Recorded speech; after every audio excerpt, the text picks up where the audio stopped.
Hello and welcome to a MMP video, and today I didn't want to just show you my Power Ranger comic collection. Well, part of that is me showing off what I've got, but part of it is what do you do to collect Boom Studios Power Ranger comics?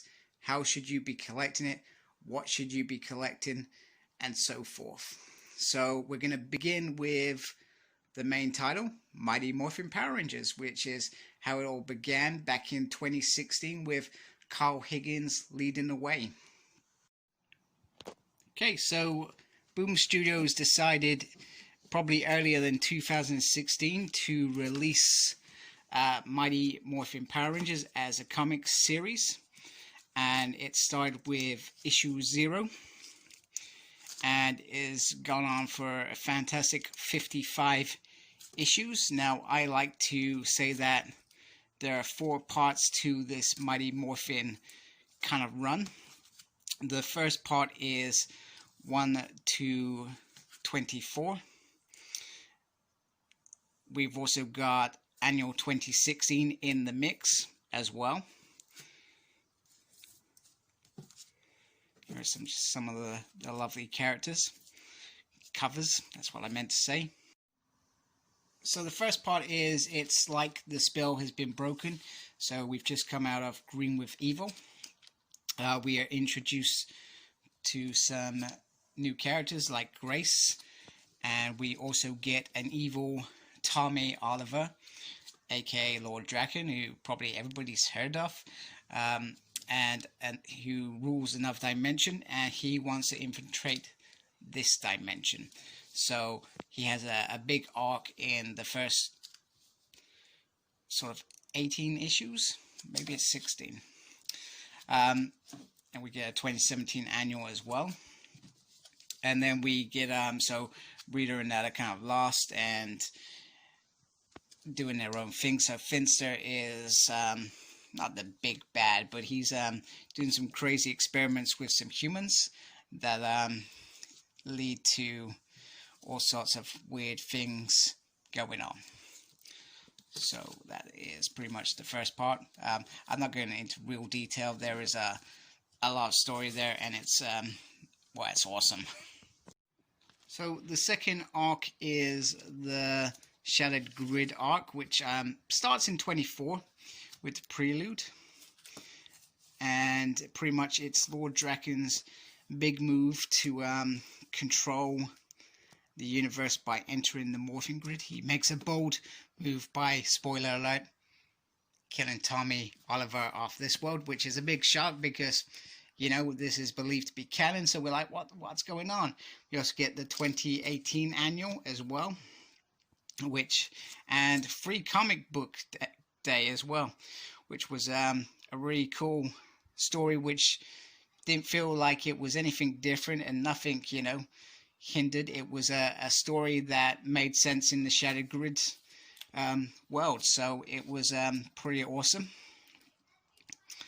And it ends with Shattered Grid number 1, which is just a special off. And then I've just added in 25th anniversary because, well, I just happen to have that behind here for some reason. I've never actually read the 25th anniversary, but I think it was an homage to several different stories in there. But I will read it because they're adding that into the Shattered Beyond the Grid hardcover, which is coming out later this year. So I'm just going to wait and read it in there instead of reading it in this. Okay, so the third run, so Carl Higgins left after Shattered Grid, and we had Margaret Bennett come on, and she took some of the Rangers that were stranded after Shattered Grid, and basically made a team of Ranger Slayer, Cam from Samurai, Andros, I'll show you, Tanya. Then we've got Mike, and we have Snyder. Is it Snyder? The bad dude from Dino Charge? I think that's right. I think it's Snyder. I could be wrong. You tell me if I'm wrong. And then we are introduced to the Solar Ranger, which is a new ranger, and she has certain abilities which help the rangers succeed. Now, good thing about the big bad is the big bad used to be a good guy, and one of the embassies. So I did like that part. I thought that was very, very clever. And it was a short run. One thing I was hoping would happen was Margaret would get another crack of this, but so far that hasn't happened. I hope that will happen at some point as well. But with Carl Higgins, who we'll get into in a minute, at the helm, it seems very, it's can be very hard for somebody to overtake him unless he wants a break from the franchise. So the next run I'm going to talk about is Ryan Parrott. So he took over from issue 14 with Necessarily Evil, and this last run is, well, it's pretty much 10 issues, and then we got an additional 5 which are due to be released in the near future. So very, very looking forward to what he's doing next. I think issue 51 has been released. I haven't got it as yet, but when I do get it, I'll obviously give a kind of run through of it, as I do with my ramblings like I'm doing now. And this is a very good run. It's a very, he builds up to something bigger after every issue, and I like how he ended it in issue 50, which I have just gone through, if you want to check that out. Spin-offs. So the first big spin-off was Go-Go Power Rangers, and it had Ryan Parrott leading the helm, and it was meant to be just after Day After Dumpster. Now, what Ryan did very well with this series is give us a very, very character-driven series. So it had the teenage angst, it had them using their powers and drama, and it introduced a character called Matt, and we got to learn a lot about Bulk and Skull as well in these runs, and the friendships that entwined them with the 5 as well. But they weren't just bullies that they met as teenagers. There's a whole friendship between Skull and Billy. So there were 32 issues, if I'm remembering my stuff correctly. And then we had Back to School, which was like a one-off. So it was after Shattered Grid, and they gave us Back to School. And then they had Power Rangers Forever, which was a finish of the run before tying it up with Necessarily Evil.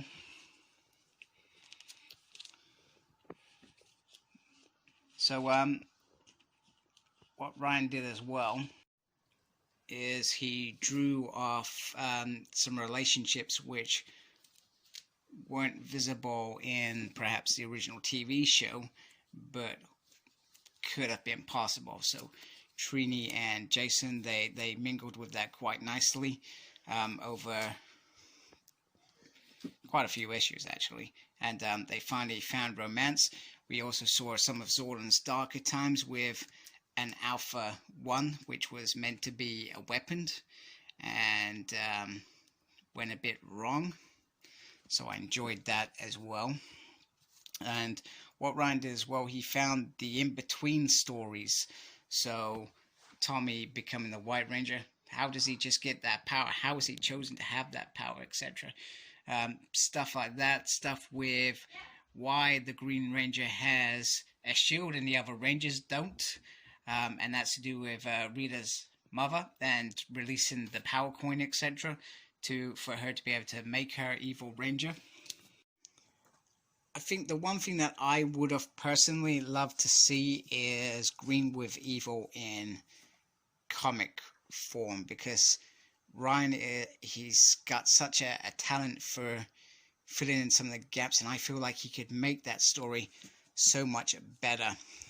So it's quite quick in terms of we get the Green Ranger and they finish off that story, and then we jump after Shattered Grid in this series, and we start seeing the Rangers move towards becoming Omega Rangers, which is very well done. And you can see they had a plan. It feels like there was a plan all along, that's how we intended to finish this run, filling in some of the gaps before necessarily Evil in Mighty Morphin Power Ranger takes place.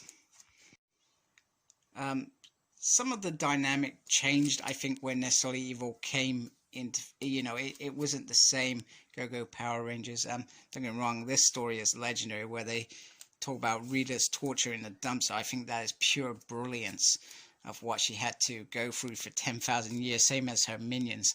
That was brilliant. So I felt that it did lose some of its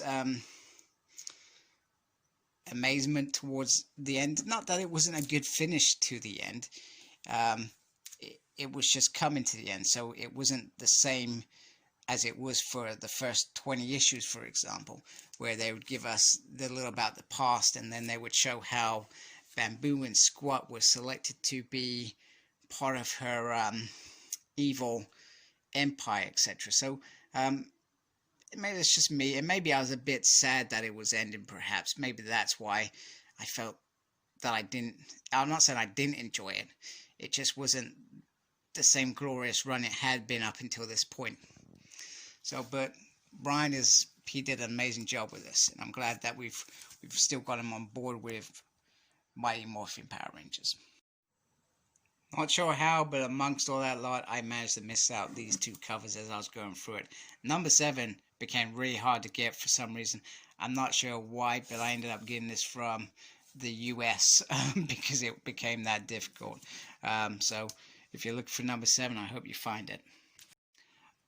Another little spin-off, and I'm not sure if this was the trial for Go-Go Power Rangers, is Mighty Morphin Power Rangers Pink, and this shows Kimberly's story after she leaves the Rangers season 3, and she has an emergency where she has to save the day, and she still has some residue Power Rangers. Zach and Trini come and help, and it's quite interesting, quite cool, and Zach and Trini hook up. Never saw that coming, but it's cool. I like it. I don't mind. It's all good. It's all good. I can see little Zach's dancing around somewhere anyway. It's a good run, good story for Golder as well, and they give us 2 more characters, so they almost have a Power Ranger team by the end of it, and they come to the rescue of the Rangers, the rest of the Rangers rescue on the moon, which is pretty cool. So I like how it finishes. It finishes really, really well. Number 6 was probably the hardest one for me to get, though. Crossovers. Everyone loves a good crossover. So crossovers began with Justice League, Mighty Morphin Power Rangers. Now, I always saw this one as it was about getting Power Rangers out there, even though they had sold out that issue 0, that they had to do another issue. It still is that type of thing. And I did the same with New Avengers and Transformers. They had a crossover, which is like one of the best crossovers I ever read. I absolutely love that crossover. But this was quite interesting. I can't say that I was enthralled with it, but we got to see Zed and we got to see Brainiac team up, and we had some teen angst with Zach and his parents, and they had a fight. And, we got to see Superman and Batman, and they're in another dimension, and it's a whole crossing thing. So it was wicked. I enjoyed it. Now, the best crossover that I have ever read, Mighty Morphin Power Rangers, Teenage Mutant Turtles. There is 5 issues, and it is absolute pure quality from start to beginning. And Ryan, he's clearly a fan of Turtles as well. He's clearly reading this series because he knows where they're up to in that series as well.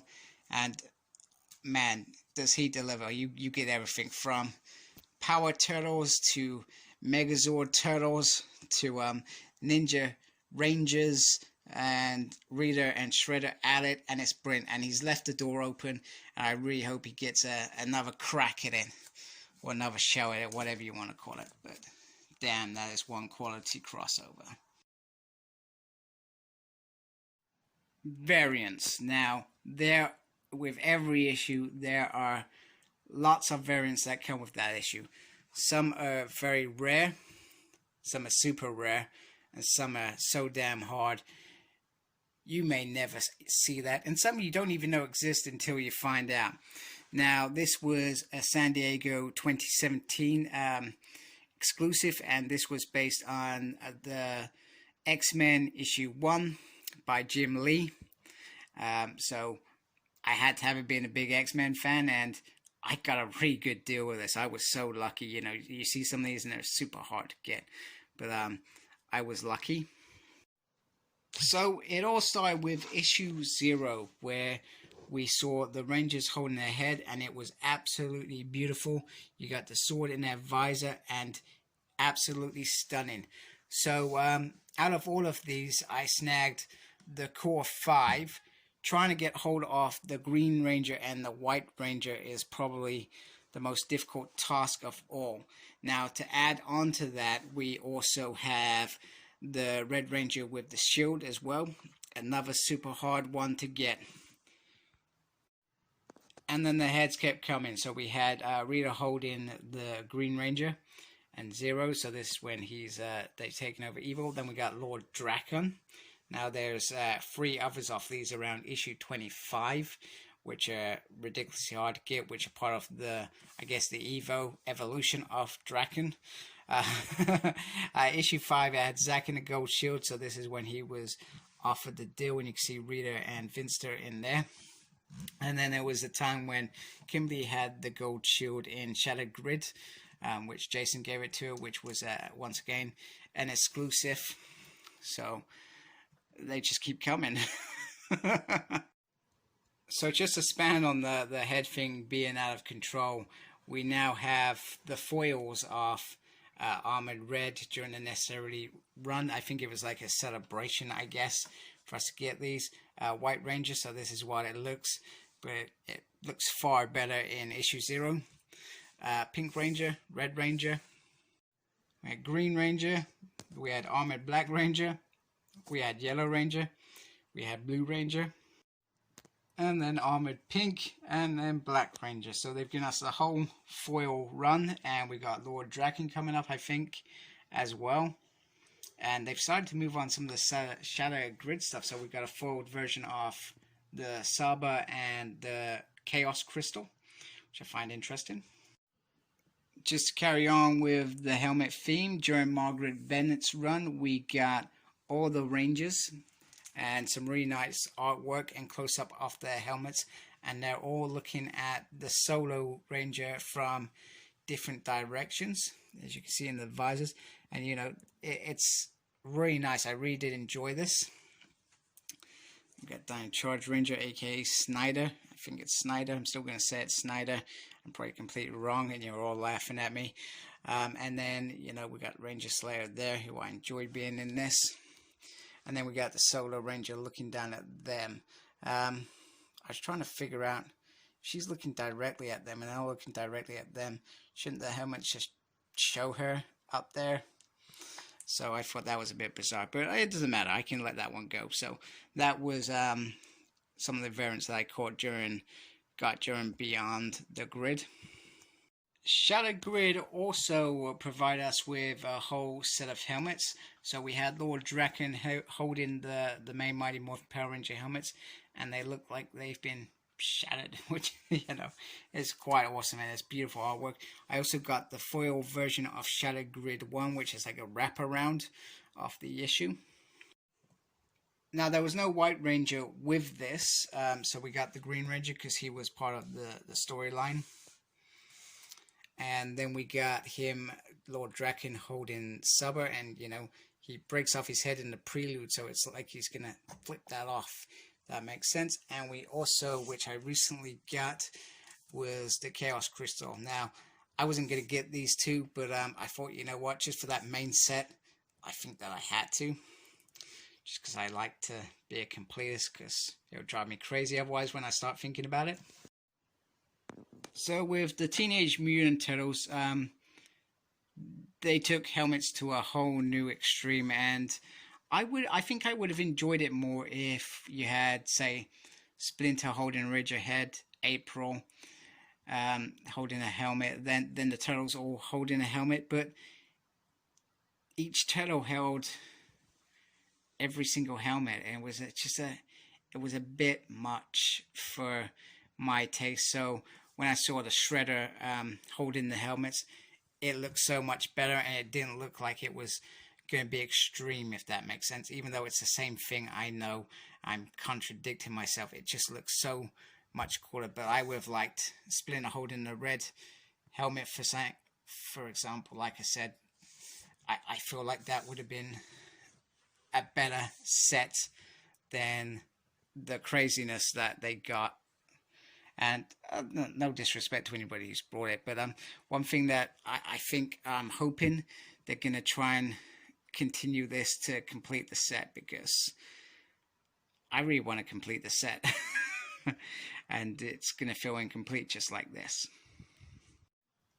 Story unlocked. Now, I haven't completed this, and I should have brought it when it came out. Yes, I know I'm a gutlet for punishment when it comes to collecting them. And I wasn't going to get this, but then I actually thought it looked quite cool. So I've started trying to grab these. I've got 46 on the way, so I don't think I need many, only a few. So I think I can complete this without spending a fortune, I hope.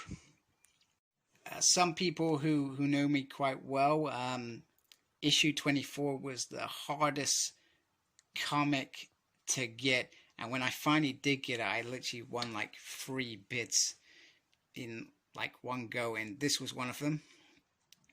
And I got 2 of the regular ones. So I have this. I now have the Phantom Ranger one ordered, and hopefully I'll get that in a few days. I've also got the Steve Morris version, which I'm going to show in a minute. And I have the normal version. So the only one that I don't have is, I'm going to forget his name, is probably the hard one to get, where he's holding the dragon dagger. That probably is going to cost me a little bit. But it's the last one in the set of 6. And I think once I complete it, I can forget that I was ever obsessed with issue 24 forever, I hope. It's got to be over, right? Now, the big finale was always going to come down to Steve Morris's amazing artwork. Now, this piece took me 2 years to collect, and I absolutely stumbled on it with this issue here. I've done a little video about it specifically and that journey, but absolutely stunning, and the best artwork ever. He's just hit the nail on the head. I just wish it was Goldar fighting the Thunderzord there, but it is an amazing piece of work of 12 issues. So that's how I'm going to finish off this video with Steve Morris's variants. So what's your hardest variants? I would like to hear that. Or what's your favorite variants that you've got?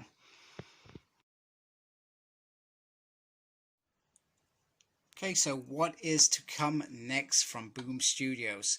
So we've got the free comic book, The Road to Ranger Slayer. We have Ranger Slayer, which is just a one-off, which also in the post. And then we've got Drakkon's New Dawn. Now, I believe that's a mini-series, but I'm not sure how many issues for. Then when Mighty Morphin Power Rangers finishes at issue 55, that turns into Mighty Morphin 1 and continues that run or that era, or I guess we'll find out what that is about. And then we have Power Rangers, which is the Omega Rangers, and their next story and their next run, which I really do like the thought of. Now, I'm a bit irritated that Mighty Morphin Power Rangers ended, because I just think they could have just continued it, and this is a new story, and that sort of thing bugs the hell out of me. But you know what? It is what it is. So thank you for watching my video. Like, comment, subscribe, ask any questions. Follow me on Facebook. My page is SmurredP. Follow me on Twitter @SmurredP. I tweet and stuff. I have no idea what I'm doing, but follow me, I guess. And as always, embrace the geekiness, guys. Take care. Goodbye.